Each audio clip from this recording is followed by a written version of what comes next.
हम पढ़ रहे 7th का मैथ। देखिए आपका चैप्टर चल रहा है टेन त्रिभुज के प्रकार तथा इनकी विशेषताएं। ठीक है, हमने क्वेश्चन 1 कल सॉल्व किया था, रिक्त स्थान की पूर्ति कीजिए। हम क्वेश्चन 2 आज सॉल्व करेंगे। दिए गए चित्र दिए गए नीचे कोणों की किस स्थिति में त्रिभुज की रचना संभव है, किसमें है संभव और किसमें नहीं। तो देखिए सबसे पहले जो त्रिभुज होता है हमारा इस तरह से, जिसमें 3 भुजा होती हैं, ये पीछे पढ़ा था। 3 रेखाखंडों से घिरी आकृति को क्या बोलते हैं? त्रिभुज। से इसमें 1 2 3 रेखाएं, ठीक है, तो ये क्या है? हमारी त्रिभुज। तो त्रिभुज यहाँ पे जो नंबर मतलब डिग्री जो कोण दिए गए हैं उनसे बताना है कि क्या कोण बन सकता है। तो जो हमारा कोण होता है, तो ये जो होता है हमारा 180 डिग्री का होता है, 180 डिग्री। यानी कि पाइथागोरस परिमेय, देखिए पाइथागोरस परिमेय नहीं, यहाँ लगेगा angle A plus angle B plus angle C equal 180 degree आना चाहिए हमारा। क्योंकि इस कोण में देखिए, इसको हम नाम देंगे ए बी सी। तो इसमें यहाँ पे भी कोण बन रहा है, इस तरह से इधर से देखेंगे यहाँ से भी बन रहा है, और अगर ऐसे देखते हैं तो यहाँ पे भी बन रहा है। 3 कोण बन रहे हैं। इसके तीनों कोणों का योग जो होता है वो 180 डिग्री होना चाहिए। अगर होता है तो हमारा एंगल बना सकते हैं। तो ऐसे हमें ये देखना है, माना हमने कोण ए बी सी इसके बराबर आना चाहिए 180 डिग्री के। तो हम ए बी की वैल्यू रखेंगे तो कितना है? 49 degree plus 56 degree plus 75 degree equal कितने के आना चाहिए? 180 डिग्री के। तो देखिए इसको सॉल्व कीजिए, कितना हुआ? 9 और 6 9 6 15, 15 5 20, तो 20 की 0, 4 2 6, 6 5 11, 11 और 7 18। तो देखिए 180 डिग्री बराबर 180 डिग्री आ रहा है, यानी कि इससे हमारा कोण बनना संभव है। ठीक है, यानी ये हाँ है। ऐसे ही हम कोण इसे चेक करेंगे, ठीक है, और ऐसे ही कोण इसे चेक करेंगे। तो हम कोण गैर चेक करते हैं। देखिए इसमें दिया है, यहाँ पे आपको एंगल दिए हैं 67, 28, 80, ठीक है, इस तरह से एंगल दिए हैं। तो हम एंगल ए की जगह इनको रख सकते हैं, एंगल को। देखिए 67 प्लस तीनों कोणों का योग देखेंगे 180 डिग्री के इक्वल होना चाहिए। ठीक है, किसके? 180 डिग्री के इक्वल। तो देखिए क्या आता है? 7 8 15 और 0, तो 15 का 5 1 7 9 9 और 8 17, तो कितना है हमारा? 175 बराबर 180 डिग्री। तो देखिए कितना कम है अभी? ये हमारा 5 डिग्री कम है। ठीक है, तो ये इसके बराबर नहीं आ रहा, तो इससे हमारा त्रिभुज नहीं बन सकता। तो ये क्या है हमारा? नहीं। इसी तरह से इसमें कुछ हाँ है कुछ नहीं।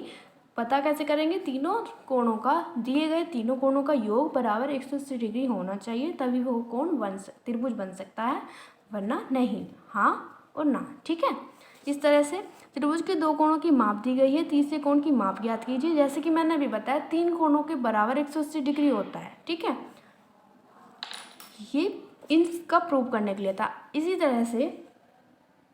तरह से हम इसको लिख सकते हैं, एंगल किसी त्रिभुज का हम त्रिभुज मान लेते हैं। ठीक है, ए बी सी, तो 3 कोण हैं, तो angle A angle B plus angle C equal 180 degree. ठीक है, तीनों कोणों का योग। उन्होंने हमें एंगल दिए हैं 72 और 45 डिग्री। तो ठीक है, 45 डिग्री 70 डिग्री हमें ये ज्ञात करना है। तो हम इसे क्या मान लेंगे? x। जो हमें नहीं दिया हम उसे x मान लेंगे, या एंगल सी को ऐसे ही एंगल बी को ऐसे भी रहने दे सकते हैं, हमने इसे x माना है। तो देखिए एंगल ए कितना है हमारा? 45 डिग्री प्लस एंगल बी कितना है हमारा? x प्लस एंगल सी कितना है हमारा? 70 डिग्री इक्वल 180 डिग्री। ठीक है, प्लस करेंगे 5 7 4 11 115, तो ये कितना हो जाएगा? 180 डिग्री अभी 115 कहाँ जाएगा, 180 डिग्री के पास, तो कितना हो जाएगा ये 180 डिग्री माइनस 115, क्योंकि चिन्ह चेंज हो जाएगा। ठीक है, x इक्वल माइनस करेंगे, 10 से 5 गए 5, यहाँ कितना रह गया 7, 7 से 1 गया 6, 1 से 1 जाएगा 0, तो 65 डिग्री। तो x का मान कितना आया 65 डिग्री, और x क्या है हमारा एंगल b, तो एंगल b कितना है हमारा 65 यानी 65 डिग्री। ये हमारा आंसर है। ठीक, ऐसे ही क्वेश्चन क्या करना है, ऐसे ही क्वेश्चन गैर भी हो जाएगा। ठीक है, किसी त्रिभुज के कोण क्रम से 1, 2, 3 के अनुपात में है, कोण याद कीजिए। तो देखिए अनुपात में है, कोई त्रिभुज है, ठीक है, उसके कोण 1, 2, 3 के अनुपात में है, 1, 2, 3 के अनुपात में है। ठीक है, तो इसके कोण ज्ञात करने हैं। तो देखिए हम बताया था angle A plus angle B plus angle C equal 180 degree. तो यहाँ पे जो कोण दिए वो दिए हैं एंगल की जगह आपको 1, 2, 3 का अनुपात। तो जो अनुपात है हम इनको कैसे मानेंगे, एंगल हम मानेंगे angle A equal X plus angle B equal 2x plus angle C equal 3x। ठीक है, इक्वल कितना 180 डिग्री। कितना हो जाएगा ये 3, 2, 5, 1 6x बराबर 180 डिग्री। ठीक है, x है यहाँ पे और 180 डिग्री यहाँ पे, ये जो 6 है ये कहाँ जाएगा अपोन में 180 के, x बराबर 6 से भाग दीजिए कितना होगा 6, 6 तिया 18, 30 डिग्री। तो x का मान कितना है 30 डिग्री, यानी x यानी जो हमारा 1 है वो कितना है, x जो है ये 1 है, तो 1 के साथ हम x की गुणा करेंगे यानी 30 की गुणा करेंगे, तो कितना आएगा हमारा, ये आएगा 30 डिग्री, यानी ये 30 डिग्री हो गया। ठीक, अब क्या है 2x, तो 2 और x की वैल्यू कितनी आई 30 डिग्री, तो 30 की वैल्यू कीजिए कितना 60 डिग्री, तो ये कितना हो गया हमारा 60 डिग्री। अब 3x यानी 30 की मल्टीप्लाई, अब कितना होगा ये 3 तिया 9, 90 डिग्री। ठीक है, यानी इस तरह से बन रहा है त्रिभुज। ठीक, इसी तरह से आपको ये क्वेश्चन करने हैं, बाकी नीचे का भी सेम है। त्रिभुज का प्रकार भी बताइए, नीचे पूछा है त्रिभुज के प्रकार भी बताने हैं।